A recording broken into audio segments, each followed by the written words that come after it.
It's 8:30 and I think we all have a busy day, so we'll call the regular meeting of the pension board to order. Hope everybody had a great summer. A little time away from the pension business. So is there anybody online who would like to make public comment? And if you would, you can raise your hand. But I don't know that there will be. All right, so we'll move on. I see the first item on the agenda is an election of a PVB vice chair. So I'm looking for volunteers or victims, one or the other. I thought I agreed to do something. Is that this role, Carl?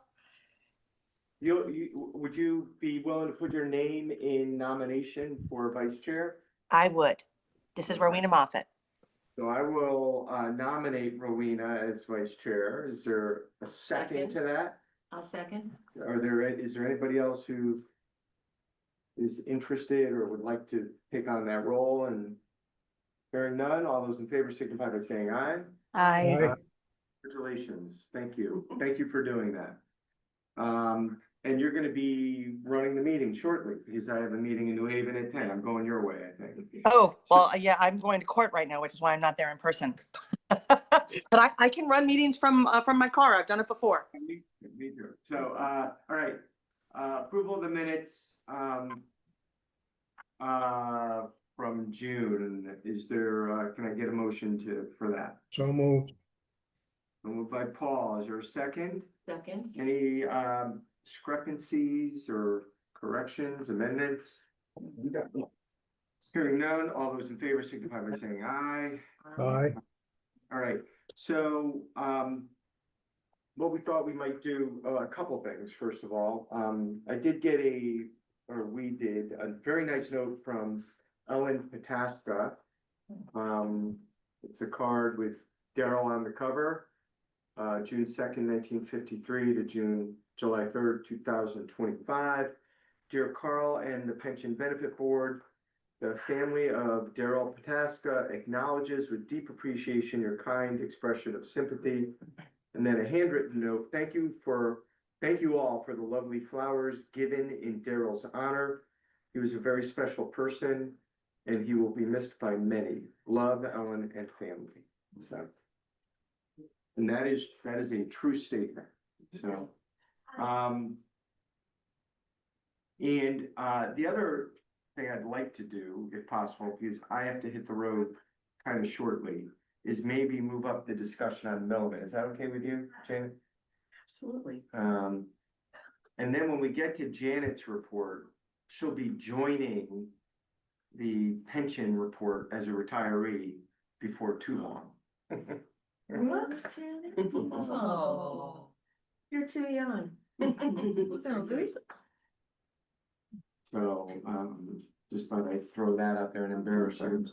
You did that very well. But I'm good at that. So, is that okay with Kevin and you guys? Yeah, it's fine. Yeah, All right. So Becky, I think we'll turn it over to you for now, so we can all listen in. Yes, so good to see you all. And I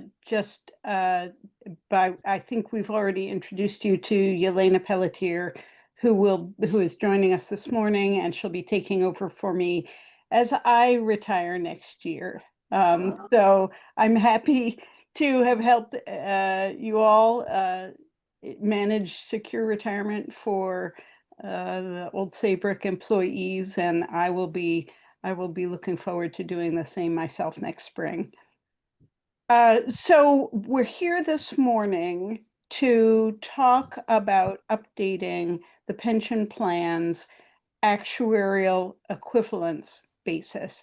And I'm going to show you a whole bunch of numbers, but before I do, you know I love showing you numbers, but the concept here is that the pension plan defines a monthly benefit for each individual that's payable for their lifetime only. However, it also provides some options that a retiree can choose between that provide some level of benefits that continue on to a beneficiary after the member themselves has passed away. And every pension plan does this to provide some options that fit in with different people's circumstances. Whether or not they have a spouse or another beneficiary that they want to make sure has lifetime income of their own. The benefit, the monthly benefit that is payable for the individual's lifetime only, we call that a single life annuity, gets reduced if a retiree chooses one of the optional forms of annuity. The idea being that a smaller monthly benefit payable for the retiree's lifetime, that reduction in benefit pays for the benefits that are payable after the retiree's death to a beneficiary. And the reduction in the monthly benefit is designed so that over the lifetime of the retiree and the beneficiary, the plan pays the same amount as it would have paid with a single life annuity paid just to the retiree. So we want the benefits to be equivalent. The plan is indifferent to what the retiree chooses, and the retiree and their beneficiary are getting the same value from the pension plan no matter what they choose. In order to make that equivalence happen, we need to think about the life expectancy of the member and the beneficiary and the time value of money. In other words, $1 today versus $1 a year from now versus $1 10 years from now. So the plan document specifies a mortality table and an interest rate that are used to reduce monthly benefits for a retiree who elects one of the optional forms of annuity. And it's the plan document, because this is a plan provision. So this isn't the assumptions, we have a mortality assumption and we have an interest rate assumption that we use when we're advising the town on funding the plan, but those are our choice. Something different is written into the plan document. And in your case, the something different that's written into the plan document is 30 years out of date. Mhm. And so because you have been taking up the topic of refreshing your plan document, this seemed like an opportune time to also talk about refreshing this actuarial equivalence basis that's written into the plan document to bring it up to snuff in terms of how long people are living today. And I have proposals. So we've created a proposal for updating the actuarial equivalence to today. As part of the proposal, I'd like to suggest making the plan document language really complicated, but in such a way that the plan's actuarial equivalence basis will always stay current. It will never get 30 years out of date ever again. So let me share my screen. Yep.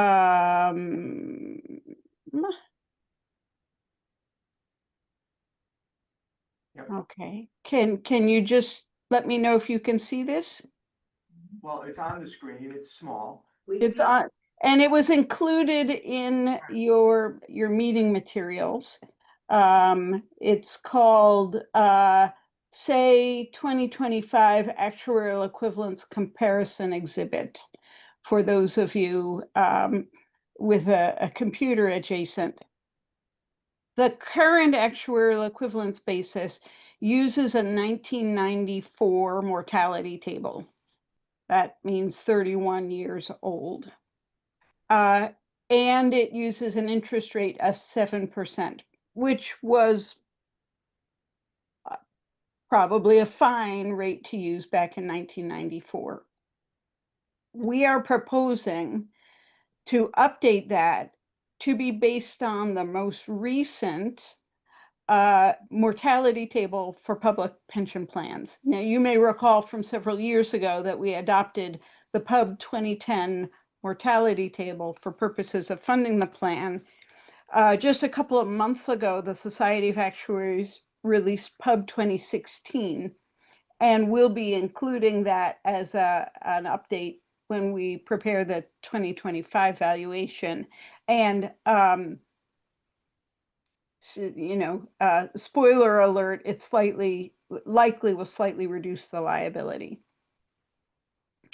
But we suggest using the Pub 2016 table for actuarial equivalence purposes.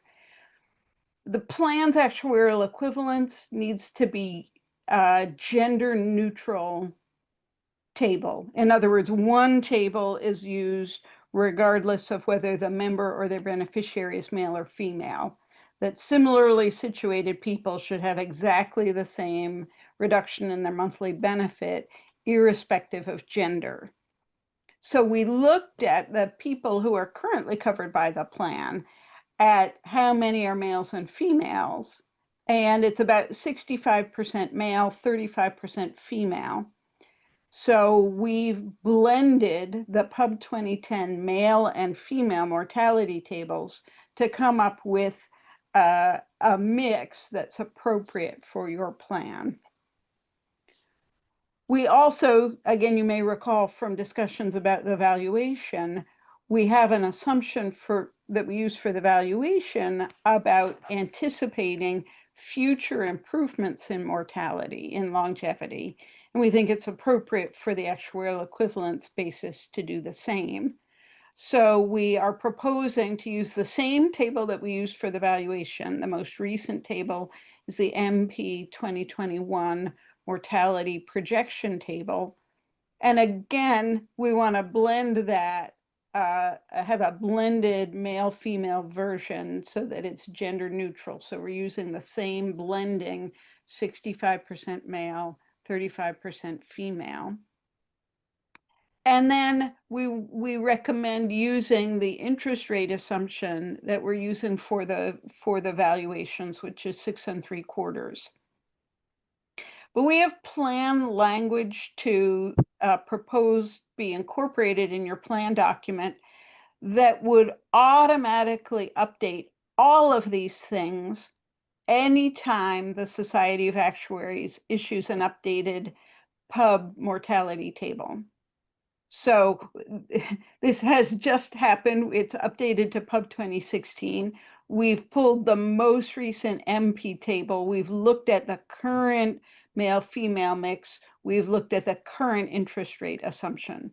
The plan language would say, next time when Pub 2016 is updated to Pub 20 whatever, you'll re-look at the blend of males and females. You'll re-look at what is the most recent projection table. You'll re-look at what is the interest rate used for valuation purposes. And the plan's actuarial equivalence basis will automatically pick up the most recent ones of all of those. So it will automatically always stay up to date. It will never get 30 years out of date. And so then let's see what that does to the benefits. What we've done is we've started, just because it's a big round number, it's easy to do the math in the head. Suppose a member has a $1,000 a month benefit payable as a single life annuity for their lifetime only. And then we've looked at how the benefit currently is being reduced for the 3 kinds of joint and survivor annuities that the plan provides: 50%, 75%, and 100%. And looking at what the plan currently would reduce the benefit to based on a variety of member ages from left to right and beneficiary ages from top to bottom. So you can see that the benefit is reduced by anywhere between $50 and $100 for a joint and 50% joint and survivor annuity. There's a bit more of a reduction for the 75% because more benefit is payable to a beneficiary. And the largest amount of reduction is for the 100% joint and survivor annuity because that provides the most amount of benefit payable to a beneficiary. Becky, may I just make a quick question? Yes, It says without pop-up, and I think that our plan allows for pop-ups. you have both. You have a pop-up for married members and no pop-up for non-married members, and the patterns are virtually identical.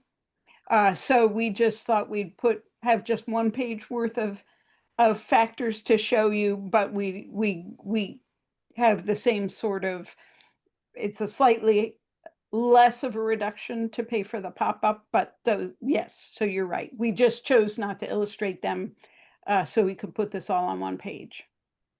Okay.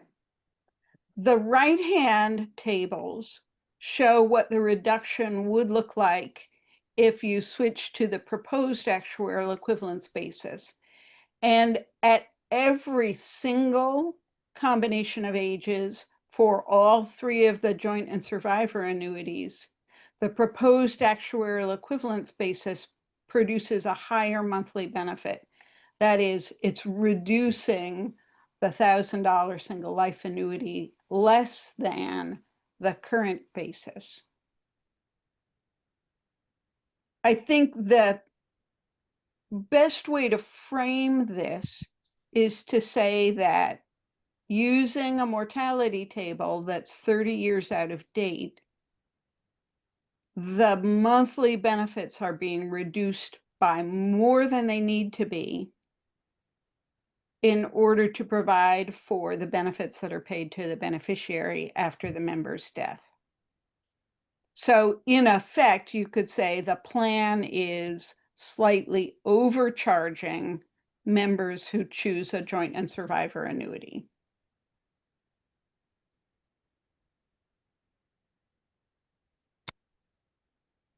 Becky, I have a question if I might. This is Rowena. Rowena, yes.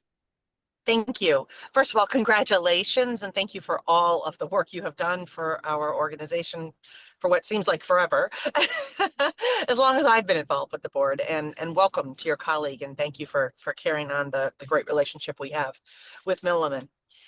With respect to the proposal that you're making, thank you for reviewing the plan, and I do understand that this is really just bringing our plan document into the 21st century. I'm just curious, up until this point, we have been following the, we have been using the older mortality table for when we do our actual calculations, or is this a matter of the plan document not being consistent with what we have been doing? Now, we have been using exactly what the plan document says. I mean, we have to. The plan document says people will get these benefits. We have to follow all of the details of the plan. And so this is what we have been using when we calculate someone's benefit and lay out all of the options for them. It's based on this old actuarial equivalence basis.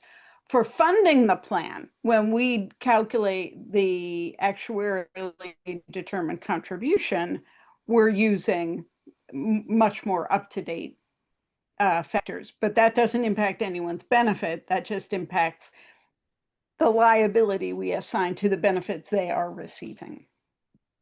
Understood. And then the benefit that was being impacted by the use of the table that you're proposing to change is just the, like the survivor, the amount. It only comes into play if an annuitant selects a survivor benefit. That's right. That's right. So someone retires, let's say, I'll just pick the number that's in the middle of the tables here. They're age 60 and their beneficiary is age 60.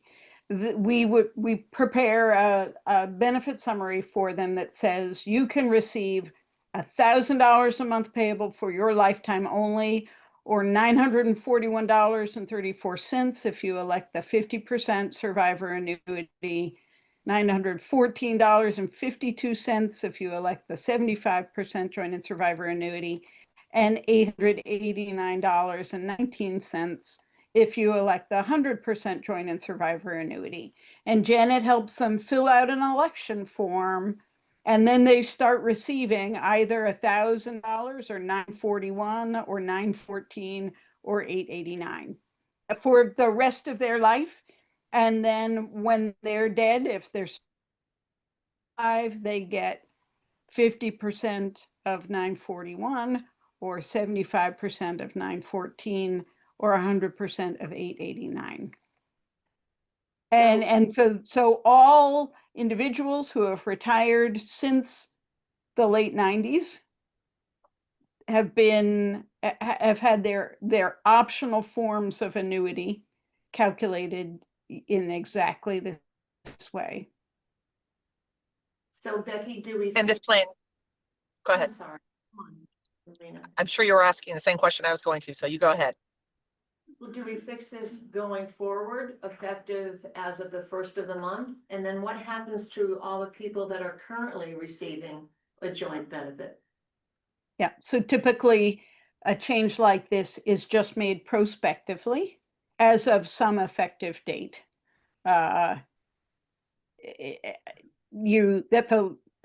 Anything having to do with amending the plan document is a legal matter, so we'll always recommend that you consult with legal counsel, which you should be doing anyway if you're refreshing the plan document. And legal counsel can consult with you in terms of, for instance, what to do for people who might be retiring from the point of this meeting on, or from the beginning of this plan year on. You might want to consider a slightly retroactive application, and that's completely up to you. So the Yeah, so 60 if I could just comment on that, if you don't mind, Carl, I'm not making any observations on the legal issue that Becky has just pointed out. I just wanted to say, in terms of our nomenclature, we're not really correcting anything or fixing something that was wrong. We, as a board, haven't done anything wrong. We have followed the plan document, and when people elect their benefits, they refer to the plan document for the benefits. So this is not an error.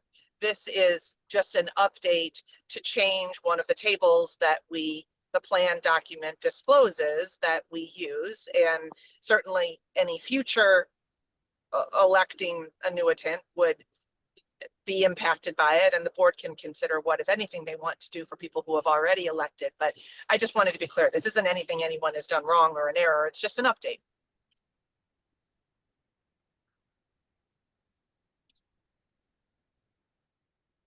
Becky, $64,000 question. So I'm good at asking the obvious questions. So how does this impact the funding of the plan, number one? And how do you calculate in the future which of our folks might choose a survivor? How do you calculate that into impacting what the ADEC might be? I was taking mental bets that question would come out of your mouth, Carl. Yes. So the good news is this doesn't impact the contribution at all. We don't get really fancy when we're calculating the liability in terms of trying to guess how many people take different options. We just assume everyone takes what has been the most expensive option, which is the single life annuity. And so every time a retiree has elected one of the other forms, it's actually been a slight actuarial gain. The liability for that person is a little lower than it would have been if they had elected the most expensive, the most valuable option. Now we're taking that away. All of the options will be equally valuable, so it won't matter what someone elects. It won't increase or decrease the contribution. Great, thank you. Can I ask a question if everybody else may? Becky, So so when we redid the plan document, we put into an appendix actuarial assumptions and interest rates in the back, and I sent that to you. And so, you answered the first one, the actuarial equivalent, but then it has, adjustments for age after 65, 62, benefit attributable to participant contributions, et cetera, credit. Are you gonna comment on those, or is that something that is just okay, we can leave it as is? Yeah, I'm happy to comment on them. Are there any other questions on the actuarial equivalence, or should I stop sharing my screen and we can talk about the other topics? Yeah. Good, thank you. Okay. All right. Oh, then now I can see you all. So I don't have that in front of me. I'm going to go from memory here, but my recollection is that the proposed language contemplated increasing benefits for someone who defers their retirement beyond their normal retirement date. And there are some plans that have that kind of an actuarial adjustment for people who retire late. In fact, it's a mandatory sort of thing in a corporate plan. The idea is that if you could have retired at 65 with, say, $1,000 a month, but you choose to keep working to 67 or 68 or 70 or 75, the benefits that you get from the pension plan shouldn't be less valuable than if you had retired when you first were eligible to retire. So it's called a late retirement adjustment. And it's commonplace in a lot of pension plans, but it's uncommon. It's very unusual in Connecticut municipal pension plans. The norm in Connecticut municipal pension plans is that if someone works beyond their normal retirement date, they get a bigger monthly benefit because they've got longer service and presumably higher pay, and they get that bigger benefit. And there's no sort of looking back and ensuring that someone isn't getting less value over their lifetime than if they had retired earlier. The only time we typically do see sometimes an increase for someone retiring late is for a terminated vested member. So someone who used to work for the town, terminated employment, had a vested benefit, should have started receiving that benefit when they were 65, but didn't come knocking on your door until some years beyond their normal retirement date and asking for their benefits. In those situations, so they've lost out on potentially years worth of benefits. Most municipal plans in Connecticut will simply pay the person just a lump sum for the missed monthly benefits. But there are some plans that instead will use an actuarial equivalence calculation to increase their monthly benefit so that they get that value of the lost benefits over their remaining lifetime. The plan document should absolutely have language to address what happens in that situation. In my experience, it's one of the things that's often just not stated in a plan document. What happens to a terminated person who neglects to start their benefit on time? In terms of amending the plan to provide a late retirement increase, that is, I think that would be an increase in benefits.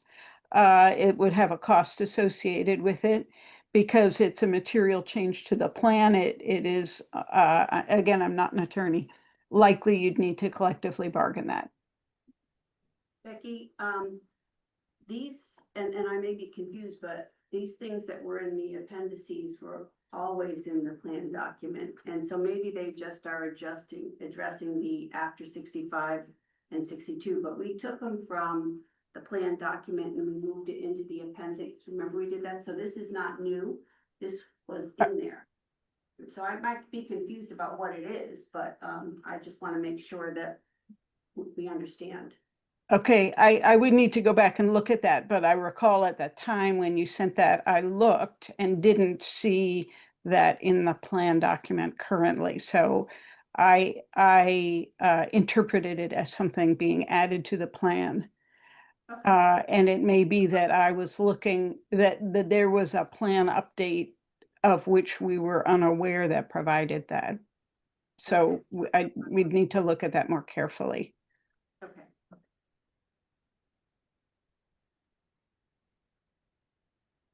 Okay.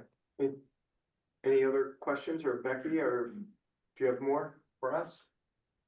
I know that there were some other interest rates in the appendix, but Leanne, maybe you and I can just take this offline and work through where that language came from and what might be appropriate to Okay. bring back to the board.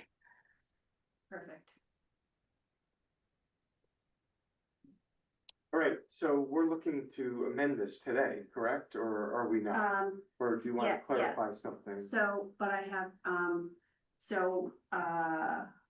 we also have another amendment in the plan document Right. about the age to, I mean, the retirement age.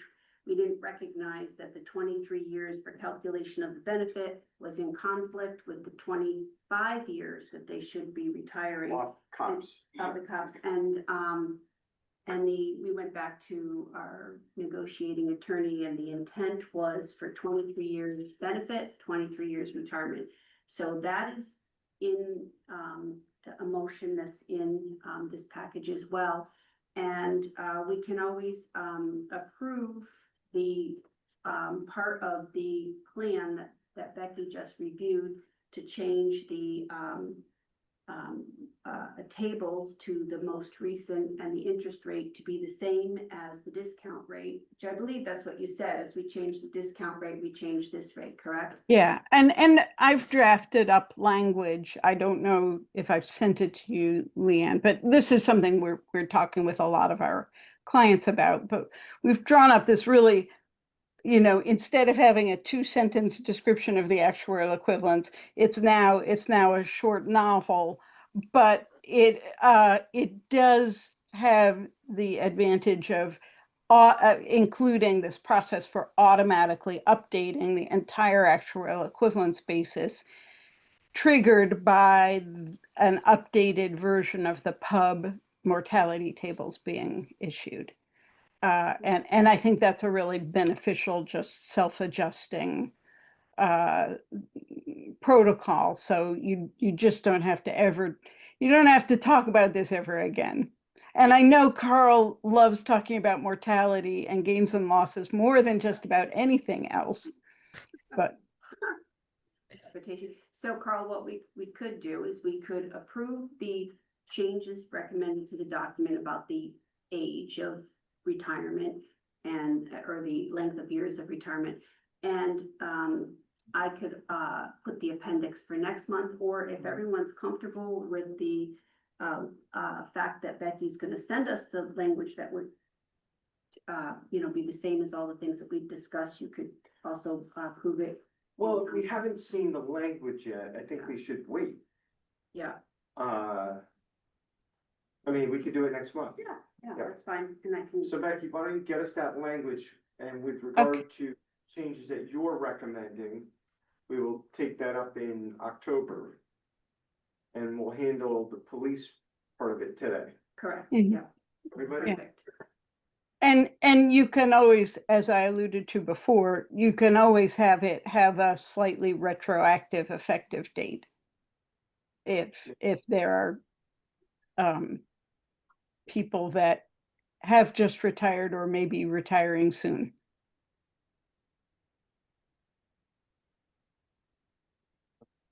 We'll see about that.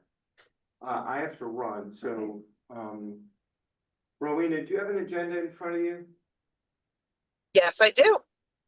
All right, I'm gonna turn the meeting over to you. I'm gonna join in my car. Okay. Okay.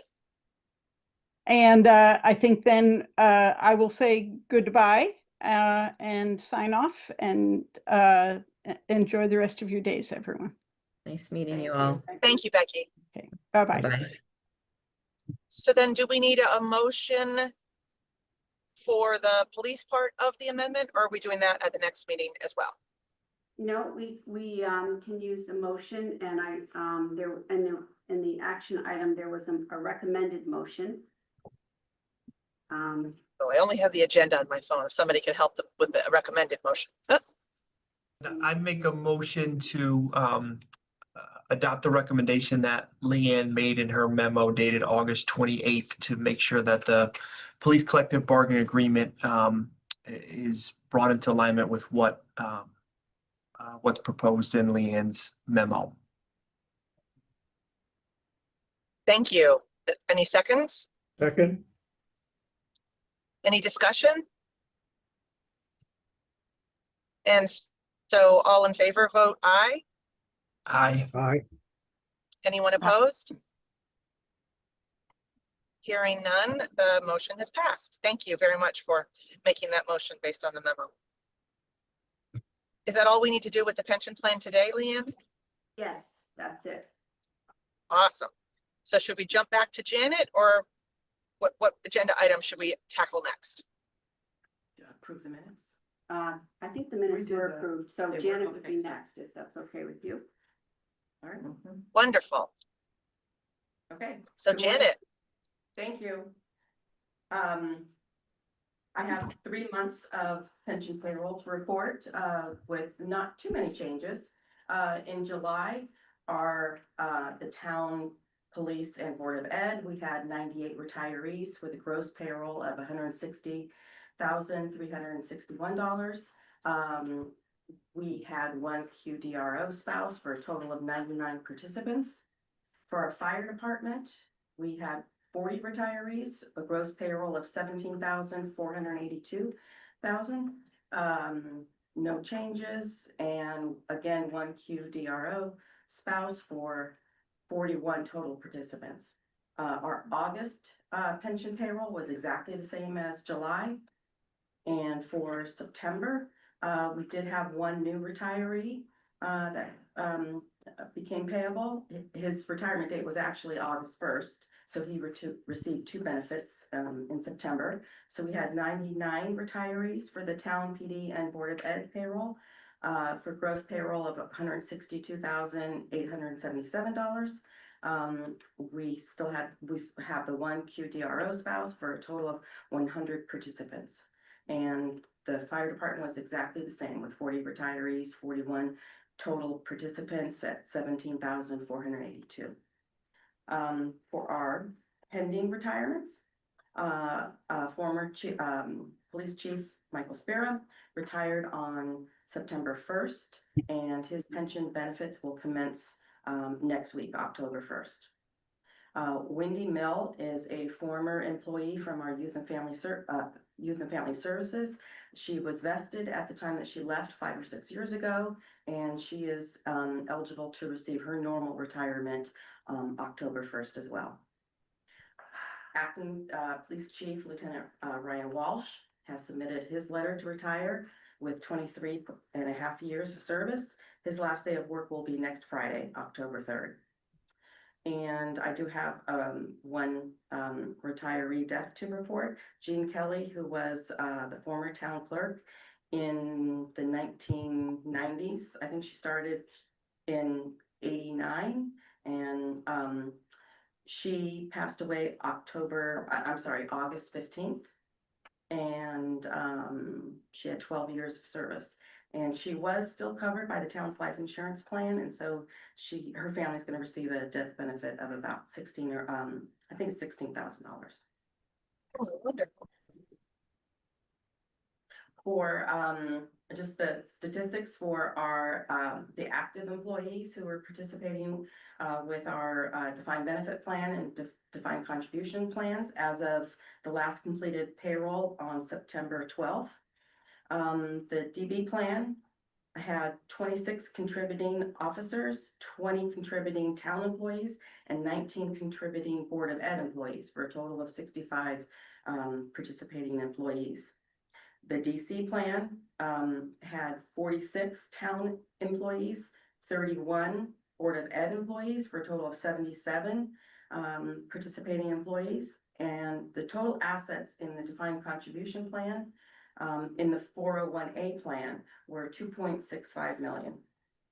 The town's 457B plan had 88 active employees contributing, and total assets in that plan were 5.56 million. 79% of the DB participants elected the additional employer match. It was actually 89% for the town and 65% for the Board of Ed.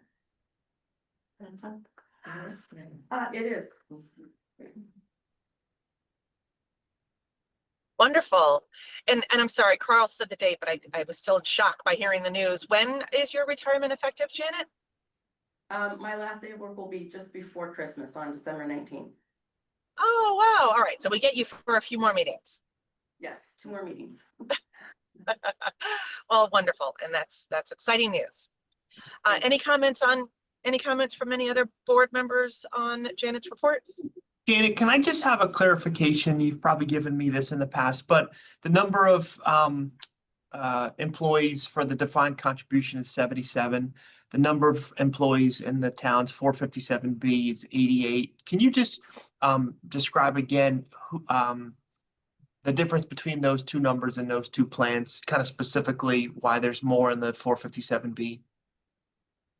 The 88 active employees in the 457, that includes both participants in the defined contribution plan, as well as employees who are in the defined benefit plan who make additional contributions to their 457.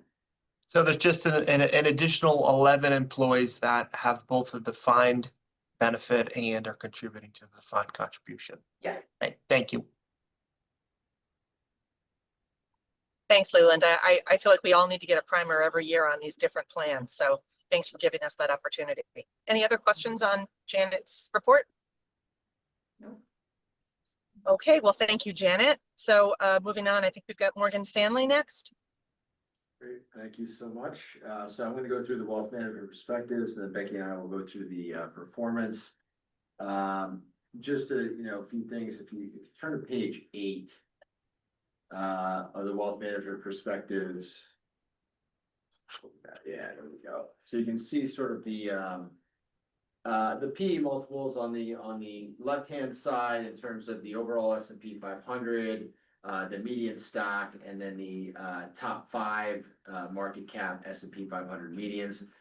You can see we're just approaching levels that we saw in 2020 and even the early 2000s, especially with the top 5 S&P 500 median. And then when you look on the right-hand side, I know we've talked about this a lot, but a lot of the things that are happening in the market right now over the last few years, earnings have been fine. They haven't been stellar, I would say. They've been absolutely fine. But most of the market gains have been from what's called multiple expansion. Okay, it just means that investors are willing to pay higher and higher prices for the same dollar of earnings. So when we look at, the S&P 500, in terms of the year-to-date change in the forward price earnings multiples, they've gone even higher than they were last year. And the S&P 500 is up over 1 times in earnings, and then the top 5 S&P 500 median is up over 2.7 times. So that's something that we've always been sort of like, from a risk mitigation standpoint, little concerned about. As long as earnings continue to grow, I think this shouldn't be a problem. But if there's a situation where we hit a rough patch, a recession, an unexpected recession, something like that, the investors that paid a high premium for their stocks that aren't going to give them the earnings they're expecting, you're going to see a lot of correction in those types of investments. Second thing is, page 10, I'm going to look at this. One of the other, I'd say, theories about why the market is going up is that there's quote unquote a lot of cash on the sidelines, right? That's not true. So when we look at sort of the cash on the sidelines, you can see obviously spikes in recessionary periods where people want to take money out of stocks and bonds and put them into, cash to, be just more safe. And you can see that the money market funds percentage of S&P 500 market cap has gone down to pretty much all-time lows. And the Schwab client cash as a percent of their total assets is just looking at, retail accounts, I guess you could say, is at an all-time low. So that sort of, I'd say, part of the market that was a sort of a tailwind has now become sort of a headwind. Any questions on that before I move forward? Mhm. All right, if you want to go to page 16. So again, it goes into the valuation and the equity risk premium, which we talked about before. So the equity risk premium basically, being at zero really says that you're not being compensated for taking extra risk in risky stocks. Okay, because the earnings yield, the S&P 500, because multiples are so high, the earnings yield is very, very low. And then the 10-year yield of the treasury, which is around 4.13% as of last night, is higher than it has been in the last 5 years, right? So basically, if you're buying a high quality bond or a high quality stock, you're basically assuming the same level of risk right now. Stocks should always be, you should be getting paid to take more risk in stocks, because stocks are generally more volatile. But that's just not the case, as we've seen, in the last, 2 years here. And then on the right-hand side, you can see this is the S&P 500 valuation over history. Where are we in the percentile ranks? And you can see everything pretty much is over to the right. The only thing that's somewhat not overly right is price to free cash flow. But everything else is basically in the 95 to 98 percentile in terms of all-time valuations high, which means that the market is really price perfection. And we've been talking about this for a while. Page 18. This gets into, stock basically multiples right now are ignoring the fact that companies are having to refinance at higher rates. Okay, if you have to refinance at higher rates, your interest cost goes up, right? That's an expense, which means that your margins typically should go down. As you can see, the investment grade yield has increased substantially since 2020, yet the S&P 500 forward PE ratio has gone up as well. And part of this is due to the fact that the market thinks that this is going to be a short-term phenomenon. The market, again, we've talked about this kind of ad nauseum again for the last few months, is that begging, sorry, go ahead. Do you have a question? No, I was laughing. Sorry. Okay. I'll put myself on mute. Begging for the Fed to cut interest rates, right? They did cut 25 basis points at the last meeting. The 10-year yield again has gone up since the Fed cut rates. And the Fed has said they probably are going to cut another 2 times before year end. Okay. This is not because inflation is going down, though. It's because they're seeing weakness in the labor market. All right. So I think what the bond market is trying to tell you is that inflation they expect to increase, especially if the Fed keeps cutting rates. And we're expecting unemployment to tick up a little bit as well as we go into year end. If you want to go to page 30, this goes back to the Fed rate cuts here. Again, we could take this back another year, expecting 7 to 10 rate cuts basically for the last 3 years. So far we've gotten, let's see, 5 of them. We've gotten 5 of them over, a 3 or 4 year period. And probably going to get 2 more. Again, the Fed is really kind of caught between a rock and a hard place. They're getting a lot of political pressure from Washington to cut rates because other developed countries are starting to cut rates. The Bank of England is cutting rates. The ECB is cutting rates. They have a different inflation situation going on over there. They have stimulus happening in their economies. We do not have stimulus happening in our economy. So it's a little different situation. And then finally on page 40, I want to go to, again, the valuations here in terms of, US having a premium to the rest of the world. One thing that I heard yesterday was The premium right now for the US relative to international and emerging markets is around 30 to 35%. Typically, like on a normal basis, that's usually 10 to 15%. So we're running, 2 to 3 times higher on a premium in the US. Yet international emerging markets are finally starting to, do better this year and even done better this past month. Morgan Stanley's target for the S&P 500, and our target price is 6,500, basically right where we are now. And our bull case is 72, and our bear case is 55. Any questions? Kevin, Yep. so a couple things. You said there's no stimulus but there is. We run deficits every year. That's stimulus. As long as we're spending more than we take in, I consider that to be, maybe it's not, but I thought that was always stimulus. Well, I'm Number talking one. about Fed stimulus, which is like when they go into the market and buy assets, right? Yeah, That, okay. that stimulus that we saw, obviously, or there's liquidity that's injected into the market, like we saw in 2020, right? Okay, yeah. That's more like Fed stimulus, and a 0% interest rate environment sort of supports that. What I think you're talking about, it certainly makes sense what you're saying, but that's just running like concurrent deficits, right? Yeah, yep. That's just widening deficits, which I think is another reason that interest rates continue to, be sticky on the long end.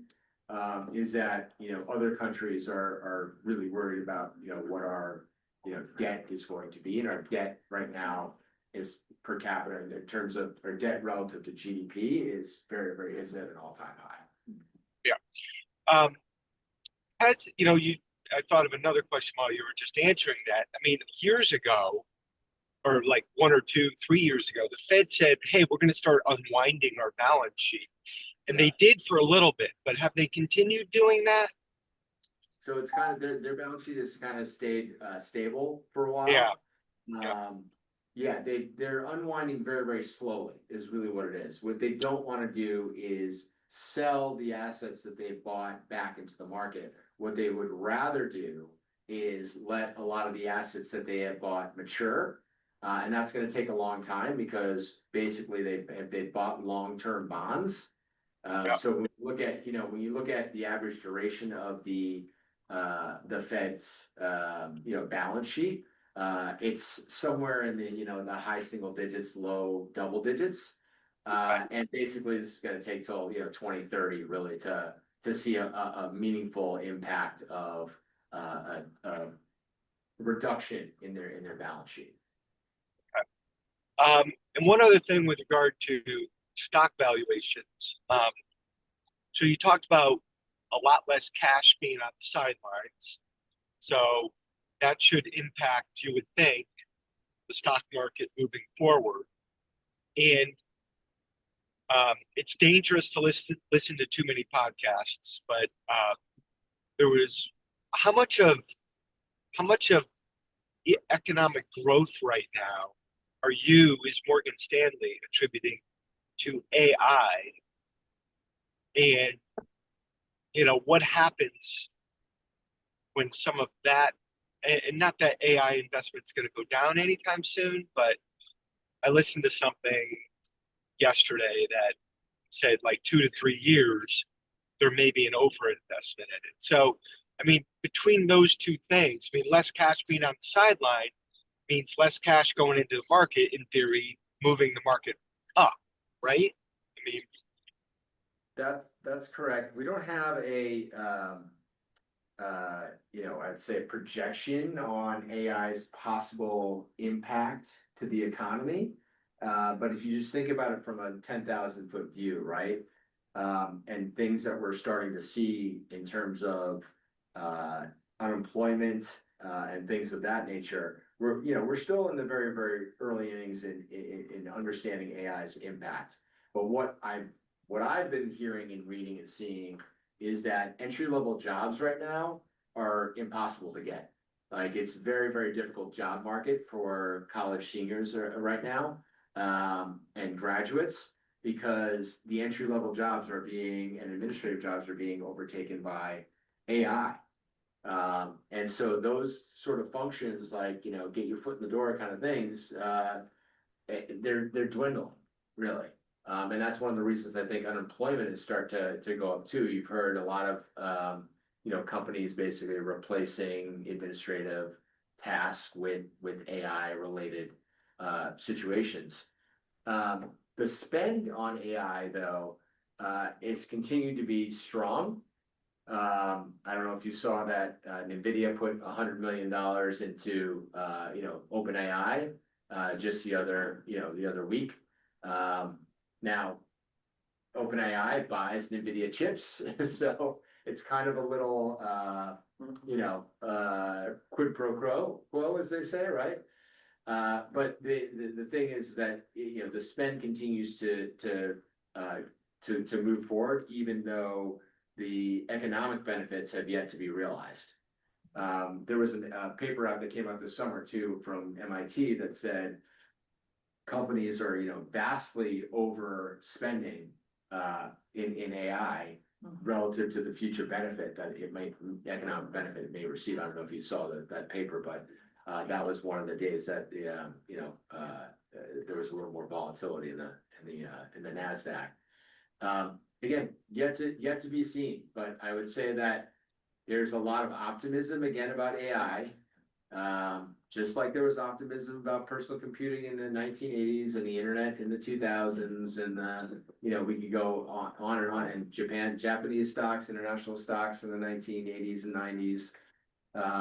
These things tend to you know, overestimate the earnings impact, and overestimate the investment thesis. Just look at history.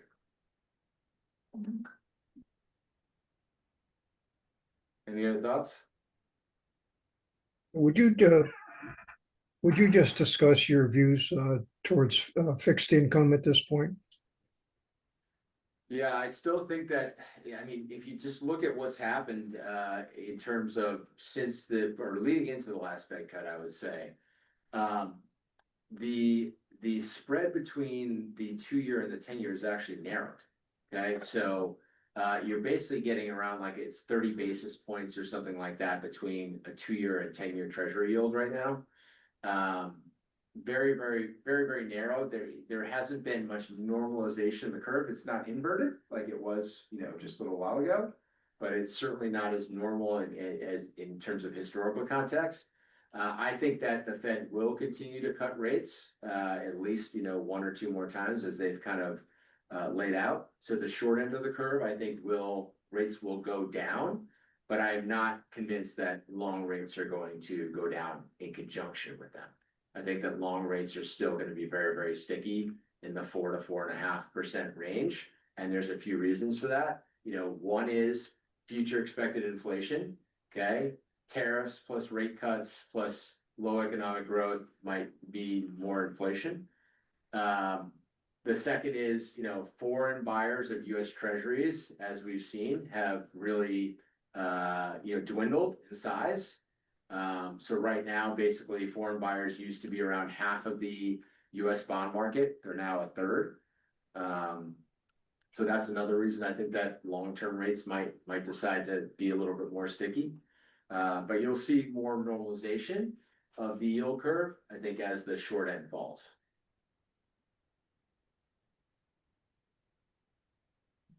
Oh, you're on mute, Paul. At this point, we have 3 or 4 years average maturity. What would you do anything with this structure at the? So again, I think because long-term rates are going to be stickier, you know, we're a little bit weighted towards shorter duration rather than intermediate term duration. But you know, we've taken up our duration by probably about a year over the last, let's just say, you know, 12 to 18 months. So I continue to see that come a little bit closer, maybe to, you know, 3.5, 4 years as we sort of move forward to lock in higher rates. But I don't want to go out anything past like 5 or something like that, because again, if long-term rates decide to, you know, head north, and we had a 30-year that was very close to 5%, is still very, very close to 5%. That usually is a signal for trouble when you go over 5% in terms of, you know, the economy. I want to be a little more cautious on the fixed income side. Thank you.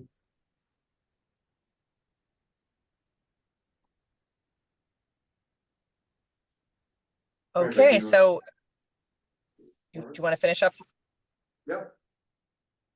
We get into the performance report. Just pulling that up. Good morning, everyone. So if we go down to the first page here, it's actually page 4. On the top left corner, you'll see the ending total value at the end of August 2025 is just over 30 million. So congratulations to a new high for the pension fund.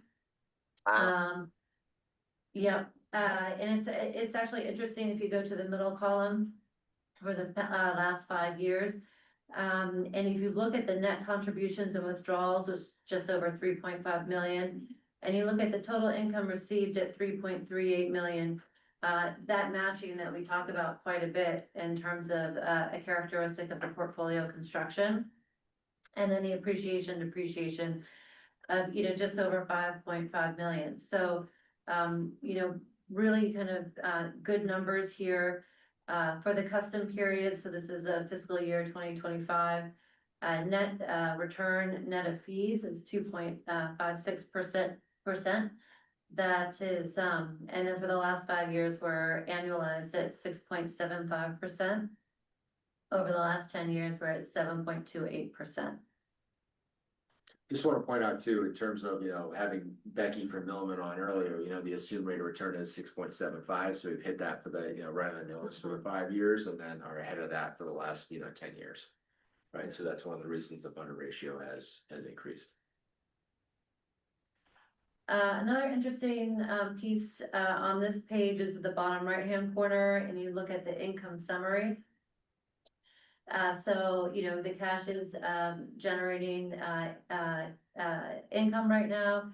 And then if you look at the difference between the equities and the fixed income, so the fixed income is earning, you know, over 50,000 more than the equities, which is that's just really nice to see in this environment that our, you know, our fixed income, and we'll get into that in future pages, is giving us a really nice contribution when it comes to the income generation. If you look at the next page on the risk versus return, you can see we're kind of right on point with the standard deviation. So on the risk metric, you know, numerous reasons why we're a little bit below on the return. And we kind of, you know, some of the points Kevin's already talked about in terms of valuations within the market, the skew towards the large cap growth. But really feel, you know, feeling pretty good about the risk metric and regarding, you know, especially in terms of the IPS benchmark. The next page, we are hovering around a 65-35 on the asset allocation. So just, you know, hovering around like just under 64% on the equities. Between the fixed income and cash, that's over 35%. You know, feeling good with that weighting right now, particularly when it comes to the income generation that we're able to achieve with the fixed income holdings.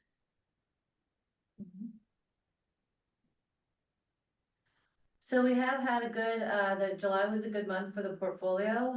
We outperformed at 2.24% over the benchmark and the 60-40.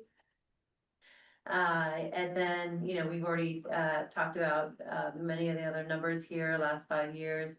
The last 3 years is really, you know, and last 12 months, both of those. You know, last 3 years, you know, annual percent net of fees for the portfolio is over 10%. So feeling, you know, good about the positioning there. And then also on the, you know, custom period, kind of holding in on the fiscal year to date. Year to date, also strong numbers there, almost 9%, so 8.91%.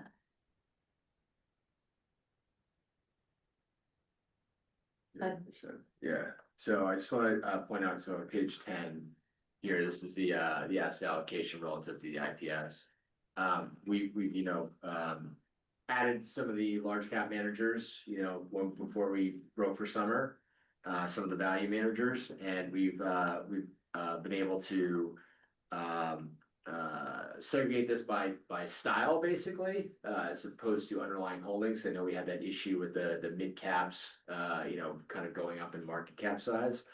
So this is, I think, a much more true representation of where the portfolio now stands. You can see, we are now overweight large cap and slightly underweight mid cap, which is a very, very difficult part of the portfolio. I'll kind of talk about that a little bit later. Right in line with small cap and slightly underweight international, I'd say in line with emerging markets, and still a little higher on the short-term bonds relative to the intermediate maturity bonds. When we look at the asset classes returns in the last 3 months, you see small caps had a really good run here. There are a few reasons for that. One was the anticipated rate cuts. Another is the lower effective tariffs, because most of them are just domestic companies that don't need materials from overseas. But you can see large cap and emerging markets also very, very strong returns. If you want to go to page 12, you can kind of see this, that year to date, the intermediate maturity manager Boyd Watterson, which is the second from the bottom, up 528 versus 438 for the short-term bond ladder. When we look at the last 12 months, those are kind of flipped. So there's still a lot of volatility going on in the fixed income markets. Again, we want to be a little bit more, I think, meaningful about our duration management, and still getting a lot of return from the short-term bonds, even though more recently intermediate maturity bonds have done a little better. We're going to go over the managers on page 13. Sure. The numbers that kind of stick out, that if you look at year to date, and you go down to international emerging market, kind of that tail that we have been talking about for a while, is that these two asset classes have provided the best returns year to date. And even if you look at month to date, still for international, still holding up there. Both in line with the benchmark, so feeling good about that. Going up to the large cap, for the month to date, we're looking at right in or beating the benchmark for all the managers that we own. And again, I think Kevin's going to touch on this, a little bit of the struggle of the mid cap and the small cap areas. Over time, you can see our small cap here has outperformed the benchmark. The mid cap has been a shorter term and investment horizon. Kevin, do you want to pass it over to you for a moment? Yeah, so as you know, we made the switch for the manager to Kane Anderson mid cap last year. It certainly has been underwhelming relative to the benchmark, as was the prior manager, and there's a few reasons for that. One is that a lot of the small cap stocks, because they've gone such up in price, are now considered in the mid cap index. Okay. Another is that I saw Goldman Sachs has an index that they follow, which is companies that have no revenue. Okay. And companies that have no revenue are up 50% this year. And a lot of them are micro cap or small cap companies that have then jumped into the mid cap index. And then also what happens with the mid cap index as well is that some of the meme stocks will end up getting in there, like GameStop and things like that, that really are uninvestable for a lot of the managers. And that leads to some underperformance. But the net of it is that I think that mid cap's been a very, very difficult space for active management.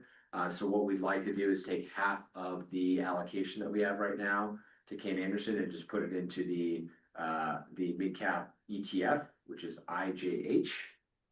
And that way we can kind of have a little bit more bias towards quality and on the active side, and then get the index return with the ETF. What is ETF? An exchange traded fund. It basically just mimics the index. Oh, that's Paul's approach. Just follow the index. So in this case, mid cap has been very difficult, and that's one of the approaches that we want to start heading towards. Any comments from the board on that proposal? The cash would come out of the Kane Anderson into the Correct. ETF?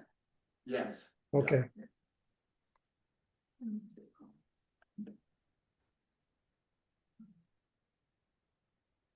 Is there anything else you want to report before we address that recommendation? The only other thing is that, the IPS, right now, I don't know if it's because of a typo or because of, we were thinking about decreasing some of the international allocations, but basically because of the increase that we've made to large cap, we need to now reduce the cash allocation target to 3%. From 4% where it is right now, because we're the numbers, just the math isn't mathing with that. So What are we doing? so basically, when we increase the allocation for large cap, we didn't decrease cash enough. So right now in the IPS, everything adds up to 101% as opposed to 100%. So we want to reduce cash to 3% to compensate for that.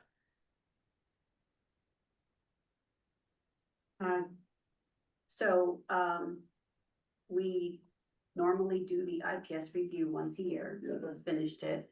And cash has a range, so I guess are you saying that you're gonna keep the range down to 3% to make it, or do you do you need us to? We wanna- do you need us to do a IPS revision at this point? An IPS revision would be preferred, again, because the target is at 4, and the targets, again, don't add up to 100%, so we'd like to reduce the target to 3, Okay, which is right around where we are right now. so then next month I'll bring that. Okay. Okay. That's all we have.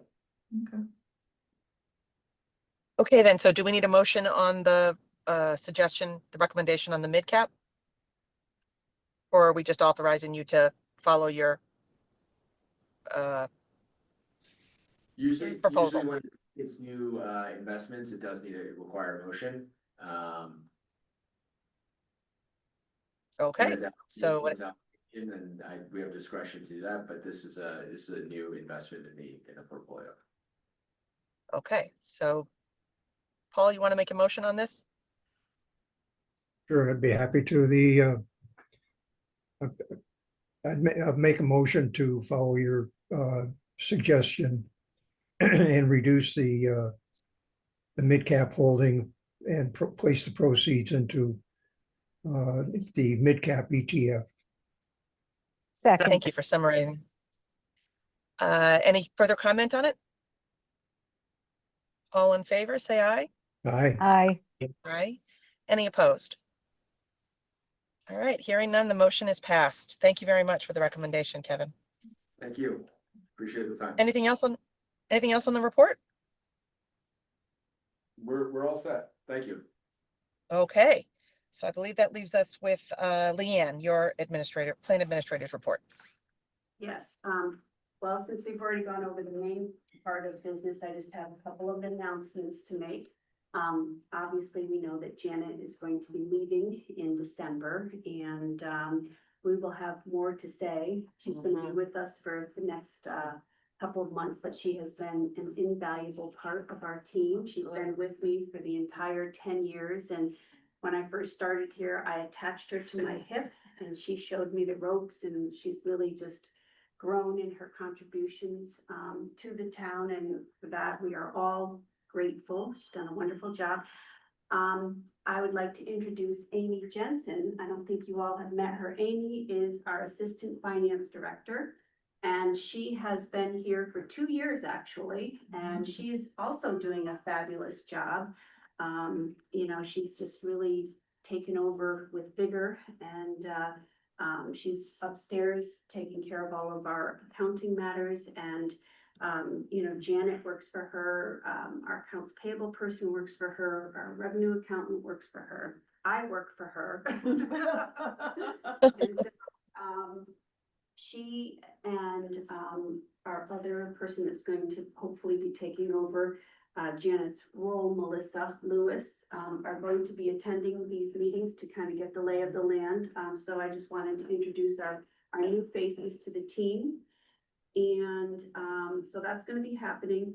The only other thing I have to report is that Rowena, Carl, and I, now that we're almost done with the pension defined benefit plan documents, we are moving into defined contribution.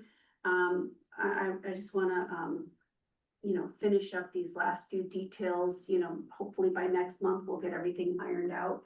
And we are working with Pam Fleming, and that's probably going to be the next thing that's coming on the agenda. And Madam Vice President, that's all I have. We're gonna meet remotely. I think I'm only vice chair. You've been promoted. Vice Chair, Vice Chair, Vice Chair, yes. This room is gonna be doing voting. Yeah, I'm not sure. Next month might be remote, or we might be meeting in the cafeteria because of early voting is going to be here. So Okay, so we have to decide, yeah. TBD, we will let you know. Okay. Okay, good. Excellent. Any observations on Leanne's report? No. Other than echoing her comments, and thanks to Janet, and welcome to the new active participants here at the meetings. I think we're all set. Okay, any other business anybody would like to take up, old or new? Nope. Okay, Nope. hearing none. Motion to adjourn. Second.